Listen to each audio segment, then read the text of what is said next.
Now that we have a Kali Linux installed, let me just give you an overview of the system as a graphical user interface. So what Kali is, what's the structure of the file system, and we'll be also talking about some of the basics apps that we are going to use.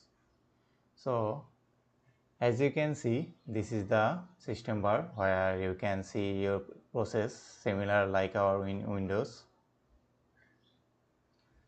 Then we can use this one. So this one is for your network configuration. You can click in here and see all of the network information in here, your IP address, your gateway IP address, your mask and everything. So in here you can choose to select your and see your notification. In here you can see date and time. You can lock your Kali Linux machine using this button, and then you can log out, restart and shut down all your machine by pressing in here. So in here, this is our application menu. So Kali Linux has over 600 nearly, and most I would say that pre-installed for penetration testing, and these all apps are for this penetration testing for to discover. So each program has this unique flexibility and use case. So Kali Linux does extreme job of separating these useful utilities into these categories. Like in here you have like all of those categories from information gathering, vulnerability analysis, web application analysis, and like forensic, post exploitation, and all of those. Into all of those there have lots of separated tools to use, as you can see. Then these are the settings, and then in here you can see all of those application, and in here we have see, as you can see, you have recently used application similar like in our Windows bar.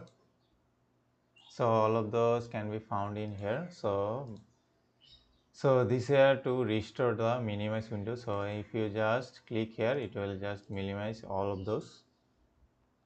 And then here, this is our document or like my folder tool. So in here you can access desktop, document, download music, pictures, videos, even you can create folder, open terminal, all of those in here. So this is our text reader, which is a simple text editor, and this is our built-in Firefox, and this is our terminal. So you can use three types of terminal in here. Like this will be without the root terminal, which will be the basic terminal.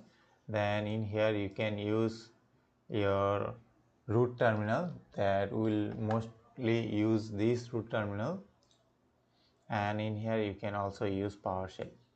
And this is our workplace. Like you can have multiple workplaces in here, like just you can do multiple work, like you can check this one and simultaneously. So you can do all of those in your different workspaces. So as you can, as similar to our Windows. So as you can see, three different workspaces has the three different softwares. So you can use three different way in this. And then this is our shortcut, and from home menu you can see all of those similarly like in here. And then this is our file system, similar like our in Windows, which is the C program. So in here you can have all of those important folders and files in here, like temporary user var, root folder, all of those. And some of the folders that in here need root permission, like in here, as you can see, you cannot open. But if you open this folder as root, as you can see, then you can access all of those folders and you can go anywhere in this file system. And then So these are all about this file system. Then this is our shortcut. This is the trash folder, similar like our in Windows and Mac.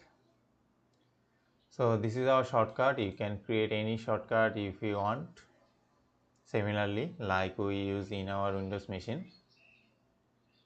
So that's all the basic. So these things you don't need to actually worry about these, because these are all of the shortcuts. As you can see, these are the bridge adapter, all of those information will be shown in here.